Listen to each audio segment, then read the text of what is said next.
예, 안녕하세요. 예, 만나서 반갑습니다. 예. 자, 오늘이 이제 마지막 시간이네요. 예. 자, 여러분, 우리가 운명을 바꾸는 법이라는 큰 주제 아래에서 그동안 이야기를 함께 나누었습니다. 첫 번째 시간에는 불교에서 바라보는 운명의 법칙은 무엇인가? 라는 것에 대해서 제가 또 여러분들께 말씀을 드렸죠. 결국 불교에서 바라보는 운명의 법칙은 바로 누가 지은 업이다? 내가 지은 업이다. 내가 지은 업을 내가 받는 것이다. 그게 바로 운명이다 라는 말씀을 드렸습니다. 기억나시죠? 자, 이제 두 번째 시간에는 기도와 선업의 힘으로 운명을 바꿀 수가 있다. 기도를 통해서 업장을 소멸하고 또 선업을 지어서 내가 지은 강력한 복덕의 힘으로 내가 원하는 행복을 창조할 수가 있다. 업장 소멸하고 복을 짓고 선업을 짓는 게 바로 운명을 바꾸는 진정한 방법이다라는 말씀을 드렸습니다. 이것도 다 기억나시죠? 예. 자, 세 번째 드렸던 이제 이야기는 굉장히 중요한 핵심이라고 했습니다. 많은 불자님들이 스님 기도를 열심히 했는데도 왜 소원 성취가 안 되죠? 스님 기도를 열심히 했는데도 오히려 안 좋은 일이 생겼어요 라고 그렇게 스스로 마음에 크나큰 장애를 일으키는 그런 일들이 기도하는 중간에 일어날 수가 있습니다. 그래서 제가 말씀드렸죠. 큰 것은 작게 받고 작은 것은 사그러든다. 그래서 기도를 열심히 하는 사람들이 안 좋은 일이 생기는 것은 업장이 소멸되고 있다는 증거다. 다 기억나시죠? 네. 자, 이제 오늘 네 번째 시간은 진정한 의미의 업장 소멸은 무엇인가? 우리가 업장 소멸 하지 않습니까? 업장 소멸을 하면 운명이 바뀐다고 하는데 불교에서 바라보는 부처님께서 말씀하시고자 했던 진정한 의미의 업장 소멸은 무엇인가? 라는 것에 대해서 여러분들에게 알려드리고 그리고 운명을 바꾸는 법의 진정한 핵심은 무엇인가? 라는 것에 대해서 또 이야기를 나누어 보겠습니다. 자, 업장소멸. 우리가 불제자로서 살아가면서 업장소멸이라는 말을 굉장히 자주 듣습니다. 그런데 업장소멸하면 많은 분들이 생각하시기를 안 좋은 애구는 사라지고 좋은 일은 팍팍 생기고 그게 업장소멸 아닙니까? 라고 생각하는 분들이 많죠. 실제로 업장소멸에는 나쁜 재앙이 소멸되고 좋은 행운이 가득히 우리 주변에서 좋은 일들이 많이 생기는 것이 바로 업장소멸이다라고 말할 수도 있겠지만 정말 부처님께서 말씀하시고자 했던 불교에서 말하고자 하는 진정한 업장소멸은 다른 곳에 있습니다. 궁금하시죠? 예, 또 이야기하면 다 아는 내용이겠지만 또 복습 삼아서 한번 들어보시기 바랍니다. 자, 제가 재밌는 이야기를 하나 드릴게요. 부처님 당시에 비사리라는 이름을 가진 여인이 있었습니다. 비사리라는 이름을 가진 여인이 있었는데 비사리. 예. 그런데 이 비사리라는 여인네가 굉장히 지혜가 총명하고 마음이 아주 어질고 착했다고 합니다. 그래서 그 나라의 왕이었던 파사이 왕, 불교 경전 보면 많이 나오죠. 그 당시 왕이었던 파사이 왕이 이제 자신의 누이 동생으로 삼습니다. 이제 은한매를 맺은 거죠. 자신의 누이 동생으로 삼을 정도로 아주 지혜가 총명하고 아주 마음이 어진 비사리라는 여인네가 있었는데 이 비사리가 부부 금실이 좋았는지 아이를 낳았는데 몇 명을 낳았을까요? 예, 놀라지 마세요. 32명을 낳았답니다. 예, 32명을 낳았대요. 예. 정말 참 아름다운 일이에요. 예? 정말 부부금슬이 좋았나 봐요. 보통 한 3명 나오면 이제 지쳐가지고 못 나올 텐데 32명을 낳았다고 합니다. 예. 스님 설마 32명 낳았겠어요? 저도 경전에 32명 낳았다고 해가지고 깜짝 놀랐는데 그 세계 기네스북에 보니까 몇십 명 낳으신 분도 있더라고요. 그러니까 그게 꼭 거짓은 아닐 겁니다. 그렇죠? 그래서 이제 32명의 아들을 낳았는데 이 아들이 하나같이 힘이 장사라서 일당백이었다고 합니다. 혼자서 100사람을 상대할 정도로 힘이 아주 장사고 얼굴도 잘생기고 그리고 아주 똑똑한 그런 나라의 큰 인재가 될 만한 그런 32명의 아들이 있었습니다. 그래서 이 32명의 아들들이 무럭무럭 자랐는데 이 비살이 어머니를 따라서 부처님에 대한 신심이 아주 지극했다고 합니다. 그래서 어느 날 부처님과 거룩한 스님들을 모시고 비살이하고 32명의 아들이 부처님께 공양을 올리고 설법을 듣습니다. 그때 부처님의 설법을 듣고 비살이와 32명의 아들이 모두 수다원가를 증득하게 됩니다. 수다원가 아시죠? 예, 그래서 금강경에 보면 이 윤회에서 벗어나기 위해서 도달하는 4가지 단계가 있죠. 첫 번째가 수다원, 두 번째가 사다함, 세 번째가 아나함, 마지막이 아라한, 모든 번뇌와 욕망이 사라지신 아라한. 그래서 수다원의 경지에서부터 성인이라고 부른답니다. 성인. 그래서 수다원이 되면 7생 안에, 몇 생 안에? 그렇죠. 7생 안에 아라한이 될 수가 있다고 합니다. 그래서 수다원에서부터는 성인이라 불리우게 되고 부처님께서는 지구를 다스리는 황제보다도 수다원이 훨씬 더 고귀하다라고 선언하실 정도였죠. 근데 32명의 아들과 비살이, 어머니 비살이가 부처님께 불공을 올리고 설법을 듣고 나서 그 자리에서 수다원가를 증득해요. 정말 대단하죠. 그런데 그 호사다마라고 하죠. 좋은 일이 많이 생기다 보니까 또 전생에 무슨 업이 있었나 봐요.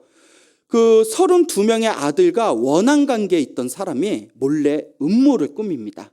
그래서 파사이 왕한테 가서 저 32명의 젊은이들이 반역죄를 저지르기 위해서 계획을 짜고 있습니다. 하루빨리 처단하십시오라고 함정을 꾸밉니다. 그래서 파사이 왕이 자기 은남매, 자기 누이 동생의 아들이니까 자기한테 조카나 다름없지 않습니까? 근데 그 음모에 빠져가지고 32명의 아들의 목을 다 잘라버립니다. 예, 그 경전에 나와요.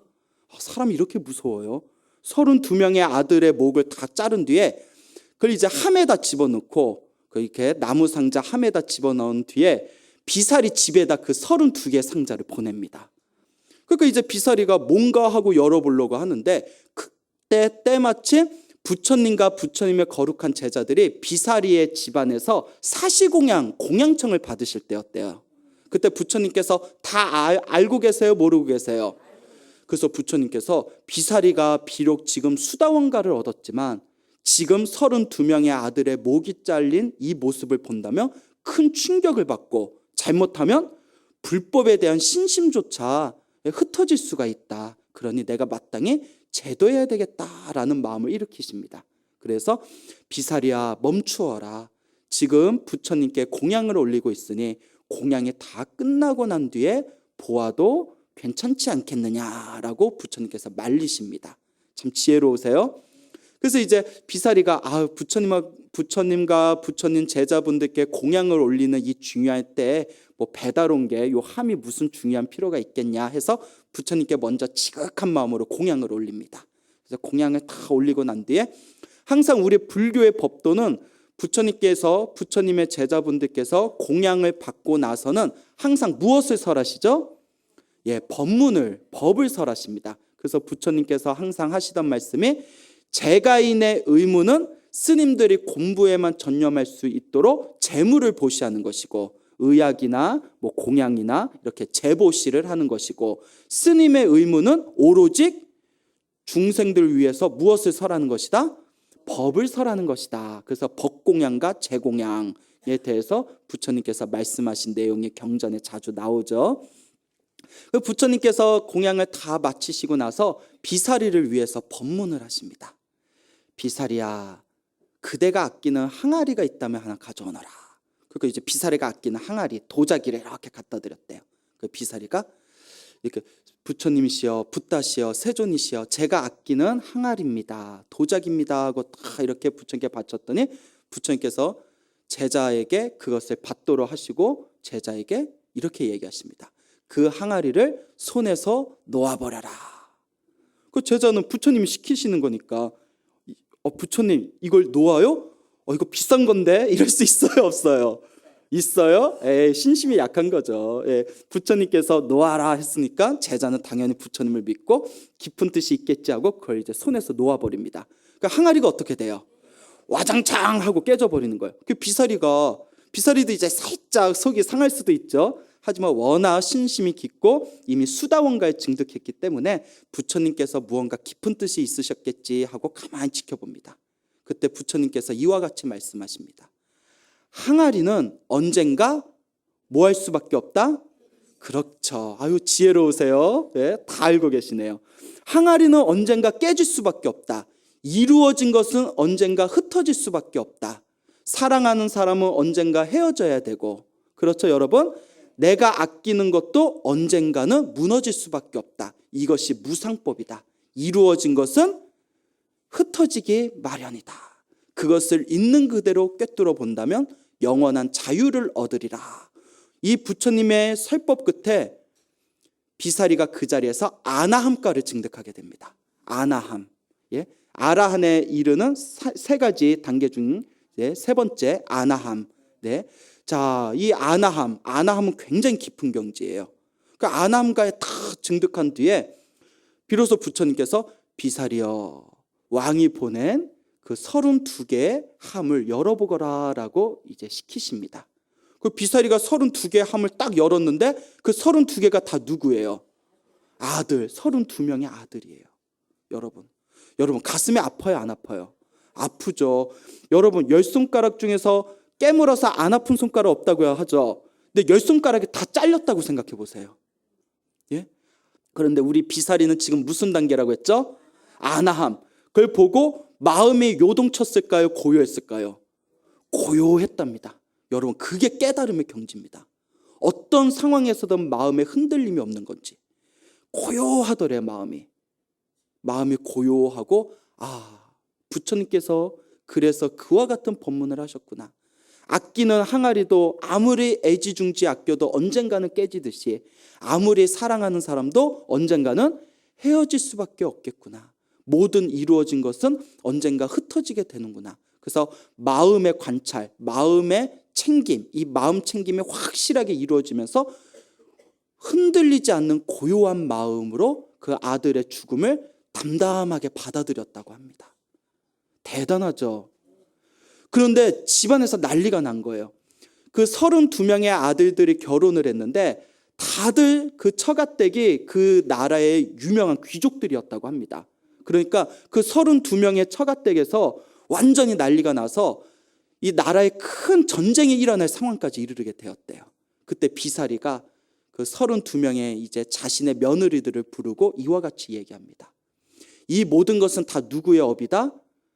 다 우리가 지은 업이다. 부처님께서 항상 인과응보의 법칙으로 세상을 바라보라고 하지 않았느냐. 아들이 죽은 슬픔을 말할 것 같으면 내 가슴이 더욱더 아프지 않겠느냐. 하지만 나는 이 모든 것이 우리가 지은 업임을 알기에 내 마음에는 슬픔이 없다. 그러니 나의 며느리들아, 부디 원망하는 마음, 그 원한심을 놓아버려라 라고 간곡하게 이야기를 합니다. 이 정도면 성인이죠. 이 정도면 성인이에요.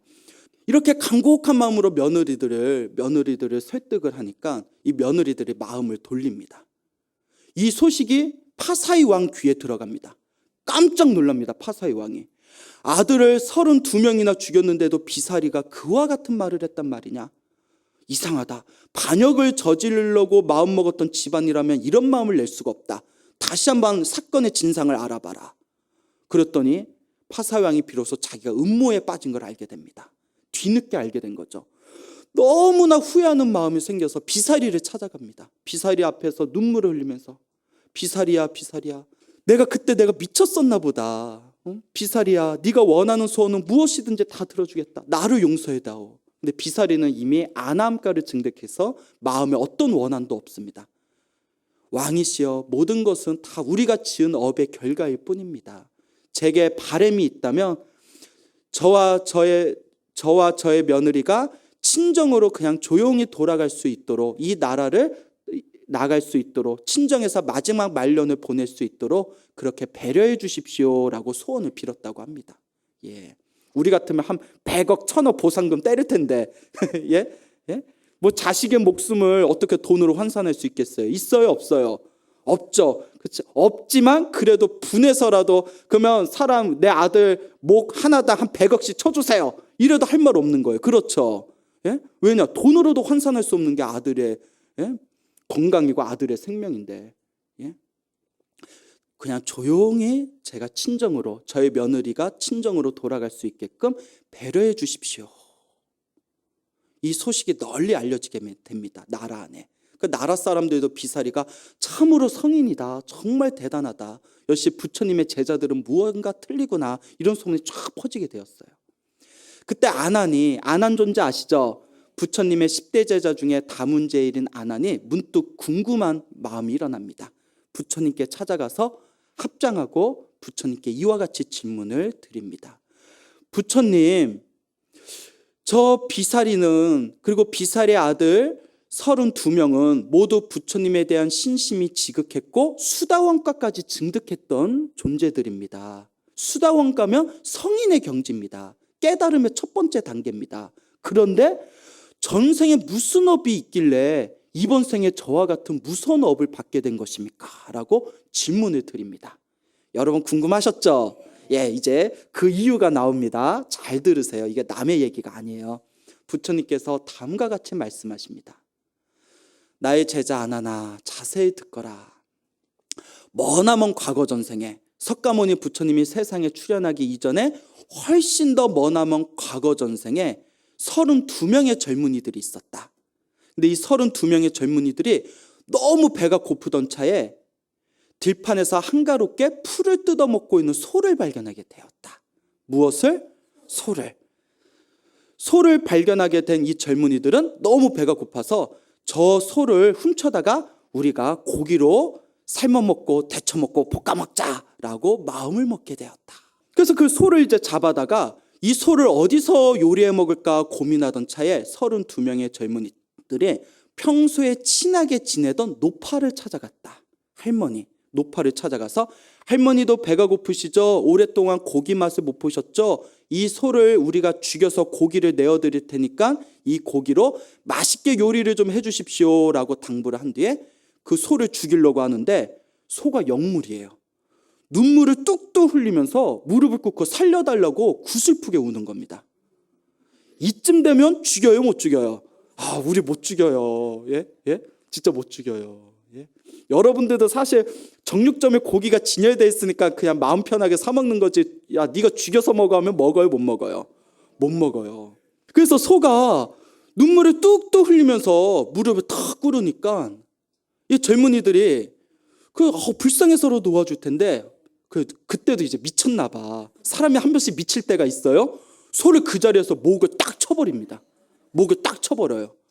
쳤는데 쉽게 죽어요, 안 죽어요? 안 죽죠. 그 덜 잘린 소의 목을 계속 쳐대는 겁니다.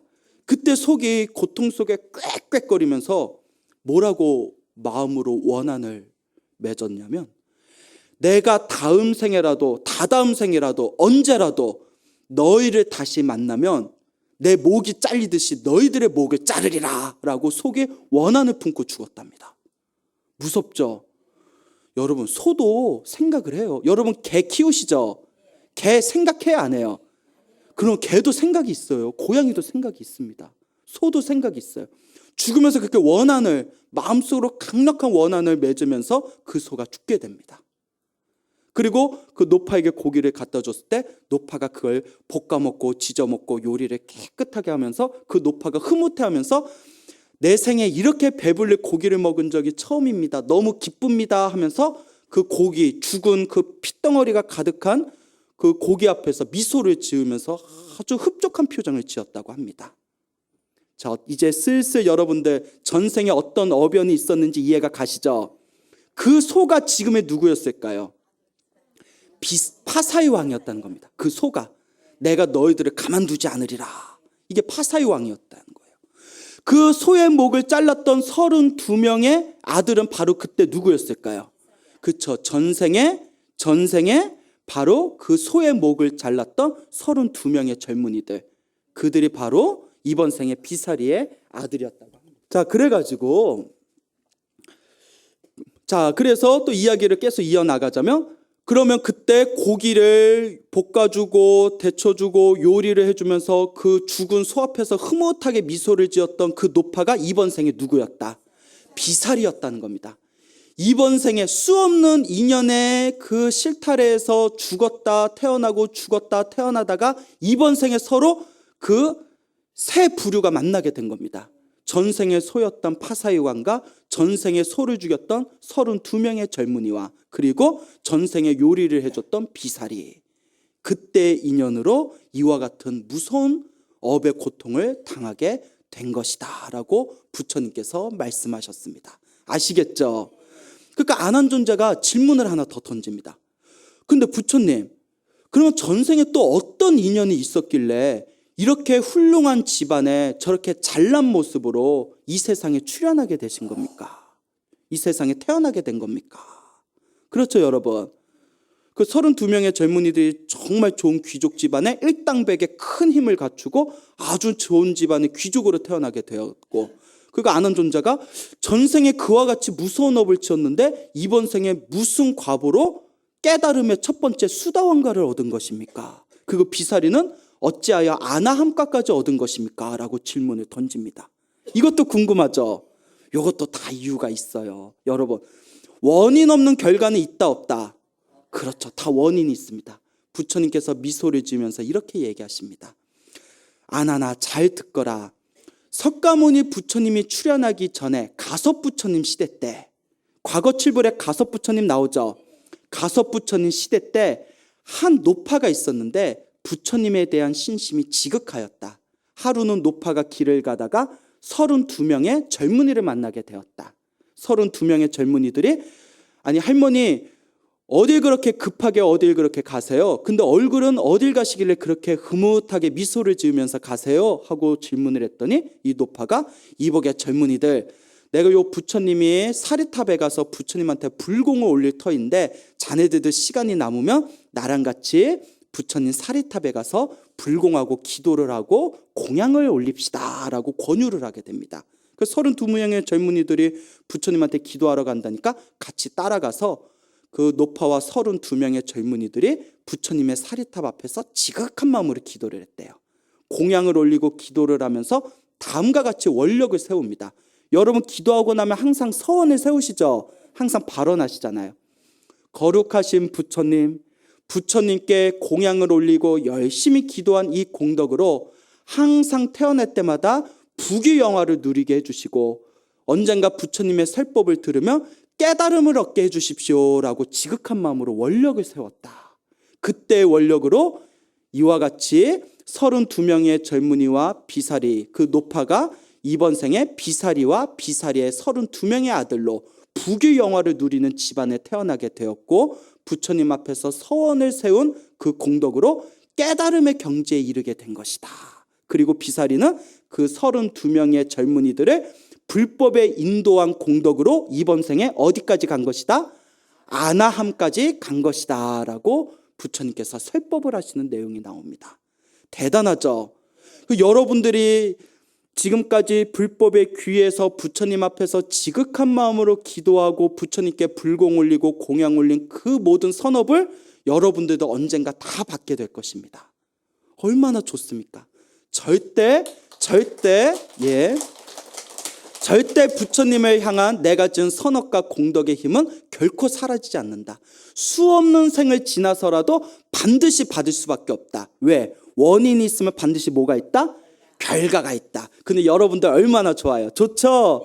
너무 좋습니다. 혹시 알아요? 이번 생에 이렇게 이제 스님들한테 법문 들은 그 공덕으로 여러분들 몇 생 안 지나서 큰 깨달음을 얻게 됐지. 예, 반드시 그런 공덕이 있을 겁니다. 믿습니까? 예, 그래요. 믿음을 가지셔야 됩니다. 예. 아, 믿음이 충만한 무상사 너무 아름답습니다. 예, 믿음이 충만해요. 자, 그와 같습니다, 여러분. 근데 우리가 한 가지 생각해 볼 게 있어요. 선업도 지었지만 알게 모르게 무엇도 지었다. 그렇죠. 그러니까 기도를 많이 하셔야 돼요. 알겠죠? 자, 그럼 여기서 우리가 생각해 볼 게 있습니다. 비사리와 비사리의 아들들은 이와 같은 선업과 악업의 업을 지었습니다. 그래서 선업은 선업대로 받았고 악업은 악업대로 받았습니다. 그렇죠? 근데 여기서 중요한 거, 깨달음의 경지에 이르른 성인의 경지에서도 그 업을 피했다 못 피했다? 못 피했다. 무슨 얘기인지 아시겠죠? 자, 그러면 스님 운명을 바꾸는 법이라고 하셨는데 성인이 돼서도 그 운명을 못 바꾸면 불교는 운명을 바꾸는 법이 맞습니까? 라는 의문이 생길 수 있겠죠. 그렇지만 저번 시간에 분명히 말씀드리지 않았습니까? 내가 지은 업은 반드시 자국이 남는다 안 남는다? 남는다. 자, 예를 들어서 하얀 옷이 있어요. 하얀 옷에 김치국물이 튀기면 빨아도 흔적이 남아요 안 남아요? 살짝 남죠. 살짝 남습니다. 그리고 희미하게 묻은 얼룩은 지워져요 안 지워져요? 지워지죠. 그래서 진하게 묻은 자국은 흔적이 살짝 남고, 그리고 흔적이 희미한 것은 빨면 잘 안 보일 정도로 사그러들고, 이것을 업의 법칙으로 얘기하면 큰 것은 작게 받고 작은 것은 소멸하고. 맞습니까? 성인의 경지에 이르렀기 때문에 더 무서운 업을 계속 받을 수 있었지만 이번 생에 목이 잘린 걸로 그 악업이 다 대체된 겁니다. 알겠죠? 그것도 피했으면 너무나 좋았겠지만 그만큼 업이란 게 무섭다는 거예요. 그만큼 업이 무섭다는 겁니다. 성인도 피하기가 힘들어요. 대신 큰 것을 작게 받은 거죠. 그래서 불교에서 말하는 진정한 업장소멸은 그 업을 안 받는 게 업장소멸이 아닙니다. 업을 받든가 업을 받지 않든가 업의 본질을 있는 그대로 꿰뚫어보고 결코 마음이 뭐하지 않는 거, 흔들리지 않는 거, 그게 바로 업장소멸입니다. 아시겠습니까? 좋은 일이 생겨도 그것에 집착하지 않고 나쁜 일이 생겨도 그것에 마음에 흔들리지 않고 항상 마음이 고요하고 평온한 거, 좋은 일이 생기든 나쁜 일이 생기든 항상 마음이 편안한 거, 이것이 진짜 업장소멸이다라고 우리 경전에서는 이야기하고 있습니다. 동감하십니까? 그게 바로 업장소멸입니다. 여러분 육바라밀이란 말 들어보셨죠? 육바라밀, 대승불교의 수행자가 닦아야 하는 6가지의 바라밀, 육바라밀이 있는데요. 저쪽 아함경, 니까야, 그 아비달마 불교를 상징하는 남방불교는 10바라밀을 설하고 있습니다. 10가지 바라밀. 10바라밀 안에 평정바라밀이라고 있습니다. 무슨 바라밀? 평정바라밀. 반드시 붓다가 되기 위해서 체득해야 할 바라밀 중에 평정바라밀이라고 있는데 항상 마음이 평온하고 안정된 상태, 그게 평정바라밀입니다. 그래서 부처님께서 우리 중생들에게 항상 평정해야 된다라고 설하십니다. 근데 우리 마음이 항상 평정해요? 항상 흔들려요? 항상 흔들리죠. 기쁜 일이 생기면 기뻐서 흔들리고 슬픈 일이 생기면 슬퍼서 흔들립니다. 근데 여러분, 우리의 마음을 가만히 보면 요 흔들리는 마음만 항상 고요하고 편안하면 항상 우리가 행복해질 수 있는데 그래요 안 그래요? 그래요? 보살님은 수행을 많이 해서 그런가 보다. 근데 우리 보통 중생들의 마음은 자꾸 마음이 이랬다 저랬다 끊임없이 일희일비를 거듭합니다. 마음이 항상 요동쳐요. 요동치는 마음 때문에 항상 마음이 불안합니다. 그렇죠? 그래서 부처님께서 다음과 같이 평정바라밀을 닦아라. 이와 같은 방법으로 평정바라밀을 닦으면 항상 마음이 고요해지리라 라고 말씀하셨습니다. 어떤 방법을 가르쳐 주셨냐? 행복한 일이 생기든 불행한 일이 생기든 다 누가 지은 업이다? 내가 지은 업이다 라고 생각해라. 무슨 말인지 아시겠죠? 행복한 일이 생겼다고 해서 그것에 집착하지 말고 불행한 일이 생겼다고 해서 그것에 흔들리지 말고 행복한 일이 생길 때면 내가 복을 많이 지어서 선업을 많이 지어서 이와 같은 행복의 결과가 나타났구나. 알겠죠? 그 중요한 게 불행한 일을 만났을 때 대부분의 사람들이 불행한 일을 만나면 금방이라도 숨이 넘어갈 것 같이 가슴이 무너지는 느낌이 듭니다. 그때 부처님께서 불행한 일이 만나면 내가 전생에서부터 지어온 업을 내가 지금 풀고 있구나. 행복한 일이 생기든 불행한 일이 생기든 다 내가 지은 업이기 때문에 내가 받는 것일 뿐이다 라고 항상 마음을 다스리며 그 사람은 언젠가 무슨 바라밀에 도달하게 되리라? 평정바라밀에 도달하게 되리라 라고 말씀하셨습니다. 무슨 말씀인지 이해 가시죠? 그게 바로 진정한 불자의 모습입니다. 기도했는데 좀 안 좋은 일 생겼다고 부처님은 나만 안 도와줘 하고 삐지는 게 아니라 아이고 내가 이렇게 열심히 기도하니까 이렇게 안 좋은 일이 생기면서 크게 받는 것을 작게 받는구나라는 마음을 가질 때 진정한 기도 수행자가 될 수 있는 것입니다. 그게 진정한 V자입니다. 아시겠죠? 그래서 오늘부터 이와 같이 생각하십시오. 좋은 일이 생길 때마다 내가 선업을 많이 지어서 오늘같이 좋은 일이 생겼구나. 더 열심히 무엇을 지어야지? 선업을 지어야지 라고 생각을 하고, 안 좋은 일, 나쁜 일이 생길 때마다 내가 전생에 악업을 지어서 지금 나쁜 일이 생기는구나. 그러니까 더 열심히 무엇을 지어야지? 선업을 지어야지 라는 마음을 항상 품으시길 바랍니다. 좋은 일이 생기든 나쁜 일이 생기든 그것에 마음이 흔들리지 않고 항상 마음이 고요하고 편안한 것, 이것이 진정한 업장소멸입니다. 자, 합장하시고 한 구절씩 따라해 보시기 바랍니다. 불교를 믿어도 나쁜 일이 생길 때에는 나쁜 일이 생기고, 불교를 믿지 않아도 좋은 일이 생길 때는 좋은 일이 생깁니다. 좋은 일이 생기든 나쁜 일이 생기든 모두 다 내가 지은 업입니다. 좋은 일이 생기든 나쁜 일이 생기든 항상 마음이 평온한 것, 이것이 불교의 핵심입니다. 나무 마하바냐 바라밀. 예, 손을 내리시기 바랍니다. 어때요? 이 개성인 마음에 와 닿으십니까? 예, 여러분 살면서 좋은 일이 생기건 나쁜 일이 생기건, 불교를 믿는 사람도 나쁜 일이 생길 땐 나쁜 일이 생깁니다. 불교를 믿지 않아도 좋은 일이 생길 땐 좋은 일이 생깁니다. 좋은 일이 생기든 나쁜 일이 생기든 누가 지은 업이다? 내가 지은 업이다. 내가 지은 업이기 때문에 내가 지은 업을 내가 이 숙제를 풀고 있는 것이기 때문에 내가 당연히 받아야 되는 것이기 때문에 나는 결코 흔들리지 않는다. 이러한 평정 바라미를 여러분들이 닦으실 때 여러분들 내면에 진정한 선업의 공덕과 진정한 불제자의 보석이 활짝 빛을 발하실 것입니다. 알겠죠? 예. 자, 이와 같이 여러분들에게 이제 업장소멸에 대해서 간단하게 말씀을 드렸고요. 업장소멸의 진정한 의미가 뭔지 아시겠죠? 이제 나중에 기도했는데도 좋은 일 안 생겼다고 떼쓰면 안 돼요. 예, 이건. 자, 그리고 이제 마지막으로 운명을 바꾸는 법의 진정한 핵심을 마지막으로 알려드리고 이제 마치도록 하겠습니다.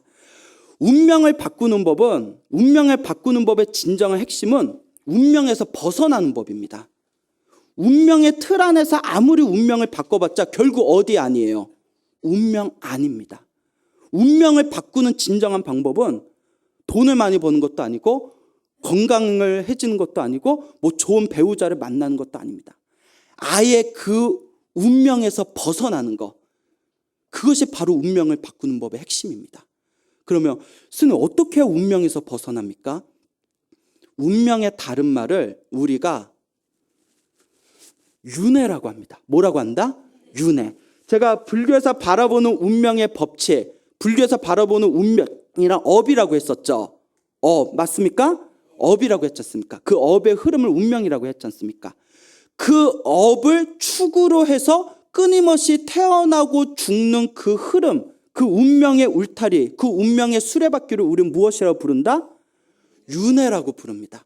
태어나고 죽고 태어나고 죽음에서 벗어나는 거. 여러분 솔직히 싫어하고 미워하는 사람 있죠? 한두 명씩은. 예? 그 사람 또 만나고 싶어요? 안 만나고 싶어요? 근데 다음 생에 또 만난다? 예? 지겹죠? 그게 윤회예요.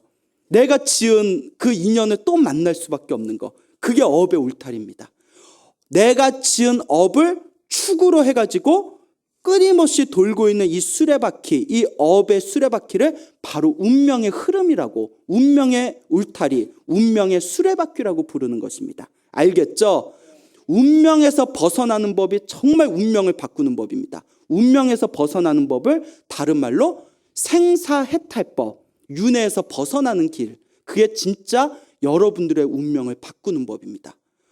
운명을 바꾸려면, 운명에서 벗어나려면, 생사윤회에서 벗어나려면 크게 두 가지 방법이 있습니다.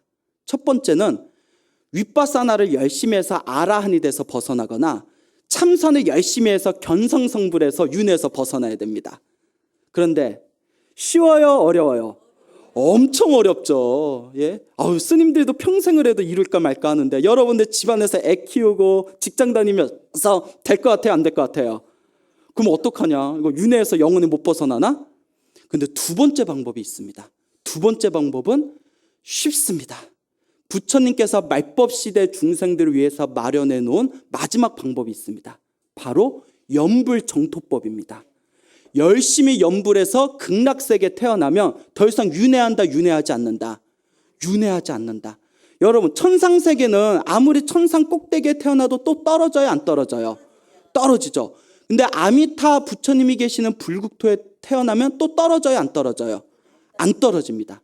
번뇌가 있는 상태에서 불국토에 태어나서도 다시는 윤회 세상에 떨어지지 않는 거. 그래서 부처님께서 말법 시대에 윤회에서 해탈할 수 있는 최고의 방법은 우리 같은 이제 중생들을 위해서 설해 놓으신 거예요. 열심히 염불해서 어디에 태어나는 거다? 아미타 불국토에 태어나는 것이다 라고 말씀하셨습니다. 그렇죠, 여러분? 그래서 오죽하면 부처님께서 말법 시대가 돼서 부처님의 법이 완전히 사라지고 난 뒤에도 무량수경은 100년 동안 남겨놓겠다라고 하셨습니다. 마지막 중생을 위한 가르침이에요. 여러분, 솔직히 지금이 경전에서 얘기하는 말법 시대입니다. 말법 시대는 중생들의 근기가 낮기 때문에 참선이나 윗바사 같은 수행으로 스스로 깨달음을 얻기가 조금 힘든 시대입니다. 그렇다고 윗바사나나 참선이 나쁘다는 건 아니에요. 윗바사나도 좋고 참선도 최고의 수행법입니다. 근데 솔직히 우리 중생 근기에 닦기가 쉽다, 어렵다? 좀 어렵죠. 해봐서 알겠지만 좀 어려울 겁니다. 그런데 어떻게든 이번 생에 윤회에서 벗어나고 싶은 사람을 위해서 만들어 놓은 부처님의 마지막 비장의 무기가 바로 무엇이다? 그렇죠. 다음 생에 불국토에 태어나기를 간절히 발언하는 염불법이 중생들이 윤회에서 벗어나기 가장 좋은 방법이다라고 하셨습니다. 마지막으로 재밌는 이야기 하나만 짧게 드리고 이제 마치도록 하겠습니다. 옛날 100년 전에 중국에 제안이라는 이름을 가지신 큰 스님이 계셨습니다. 제안 스님, 100년 전에. 근데 이 제안 스님께서 어느 사찰에서 공부를 하고 계셨는데 어렸을 때 코 올릴 때 같이 장난치면서 놀던 친구가 찾아왔답니다. 친구가 나이 40이 넘어서 찾아왔대요. 친구가 찾아와서 스님, 내가 출가해서 스님이 돼서 내가 불법을 공부할 수 있게 머리 좀 깎아주세요 라고 부탁을 합니다. 친구가. 그 제안 스님이 깎아줬을까요, 안 깎아줬을까요? 처음에 반대를 했답니다. 자네 나이가 40이 넘어가지고 이제 수행하려고 하면 몸에 기력이 다 빠졌고, 옛날 100년 전에는 사람 수명이 낮았지 않습니까? 옛날 100년 전에 40살이면 지금의 60살이 넘은 겁니다. 예? 40이 40이 넘어서 몸에 힘이 다 빠져서 수행하기 힘들 것이고, 자네는 한문, 글을 모르니 경전 공부할 수도 없고, 옛날에는 글하는 사람들이 드물었지 않습니까? 한문 같은 거. 그런데 지금 출가하면 무슨 필요가 있겠느냐. 그러지 말고 그냥 세속에서 제가인으로 살면서 복이나 지어라. 그러니까 이 친구가 사정사정을 하는 겁니다. 그 제안 스님이 출가를 안 시키려다가, 왜냐하면 출가시켜봤자 별로 수행도 안 할 것 같아. 예? 너무 무식하고 수행도 안 할 것 같아서 고민하다. 그래도 옛날에 알던 사이잖아요. 여러분, 황금보다 더 무서운 게 뭐라고 해요? 인맥이라고 하잖아요. 인맥. 어떻게 아는 사람이 자꾸 부탁하는데. 그래서 머리를 깎고 출가를 시켜줍니다. 대신 조건을 겁니다. 내가 조그만 암자 하나 만들어주고 내가 공양주도 붙여줄 테니까 아무것도 하지 말고 오로지 나무 아미타불만 불러라. 나무 아미타불 부르다가 힘들면 좀 쉬었다가 몸이 회복되면 나무 아미타불 부르고 오로지 나무 아미타불만 불러라. 하겠느냐? 아이고 스님, 출가시켜줬으니 스님이 하라는 대로만 하겠습니다. 그것도 참 우직해요. 그래서 옛날 큰 스님들은 머리 똑똑하고 말 잘하는 사람보다 우직한 사람을 좋아해요. 자, 그래서 우직하게 나무 아미타불만 불렀답니다. 나무 아미타불, 나무 아미타불, 나무 아미타불. 힘들면 좀 쉬었다가 나무 아미타불, 나무 아미타불. 나중에는 입으로 나무 아미타불을 안 불러도 마음으로 나무 아미타불이 계속 돌아갈 정도가 됐대요. 계속 나무 아미타불. 그렇게 3년이 지나고 4년이 지났답니다. 어느 날 그 스님이 정말 3년, 4년은 오로지 나무 아미타불만 부른 거예요. 자기 공양주 보살님한테 보살님 내일 아침은 하실 필요가 없습니다. 내일은 늦게 오세요 라고 부탁을 했답니다. 그러니까 공양주 보살이 아니 생전 아는 신도도 없고 어디 나가지도 않은 분이 아침 약속이 있으신가? 근데 스님이 아침밥 할 필요 없다니까 예 알겠습니다 스님하고 그 다음날 이제 점심때 40대가 돼서 늦게 이제 그 암자에 들어갔답니다. 공양주 보살이 스님 아침 공양은 제때 드신 거예요? 왜 공양한 흔적이 없습니다 스님 하고 이렇게 찾아봤는데 스님이 아무 대답이 없어요. 그래서 침실을 살짝 열어봤대요. 너무 걱정이 돼서 어디 쓰러지셨나? 왜 대답이 없지? 신발은 있는데. 문을 살짝 열었는데 스님께서 한 손에는 염주를 드시고 한 손에는 이렇게 주먹을 쥐시고 합장하는 형태로 똑바로 서가지고 창을 바라보면서 가만히 서 계시더래요. 눈을 감고. 그래서 기도하고 계셨구나. 저 스님 사시공양 올릴까요? 했는데 아무 대답이 없고 그냥 서 있는 채로 가만히 들고 그 창밖을 가만히 눈을 감고 쳐다보고 있더래요. 창밖을. 느낌 이상해서 스님하고 봤더니 가신 거예요. 가셨어. 서가지고. 앉아서 돌아가신 분 얘기는 들어봤지만 서서 가신 분은 드물어요. 서서 가셨네. 뭐가 그리 급해? 서서 가셨어. 깜짝 놀라가지고 만지지도 않고 바로 제한 스님을 연락을 합니다. 스님의 제자, 친구 제자였던 분이 서가지고 열반에 드셨습니다. 그래서 스님이 다 오셔가지고 3일 바다를 이제 강을 배를 타고 3일 동안 걸려서 오셨답니다. 3일 동안에 그대로 부패하지 않고 서 있는 그대로더래요. 그 제한 스님이 깜짝 놀라가지고 근데 한 손에 주먹을 쥐고 있어서 왜 주먹을 쥐고 있나고 손을 한쪽을 펴봤더니 돈이 있더래요. 왜 있었을까요? 딱 자기 장례식 비용. 자기 장례식 치를 때 다른 사람한테 이렇게 이제 피해 주기 싫어서 자기 장례식 비용만 다 손에 쥐고 이렇게 합장하시고 가시더랍니다. 스님아 내가 자네를 무시했는데 이 시대 중국의 어느 큰 스님보다도 더 큰 일을 해냈구나. 자네야말로 진짜 극락왕생하였네 하면서 지극한 마음으로 그렇게 다비를 올렸답니다.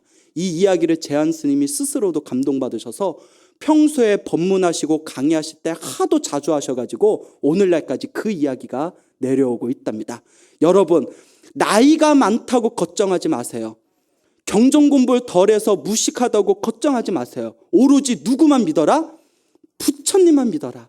마음마다 열심히 연불 하시면 여러분들도 반드시 생사윤회를 벗어나고 생사윤회를 벗어날 때 진짜 운명이 바뀌게 되었다. 진짜 운명을 벗어나게 되었다라는 것을 여러분들 마음속에 진리의 연꽃으로 활짝 꽃피우게 되실 겁니다. 이상 마치겠습니다.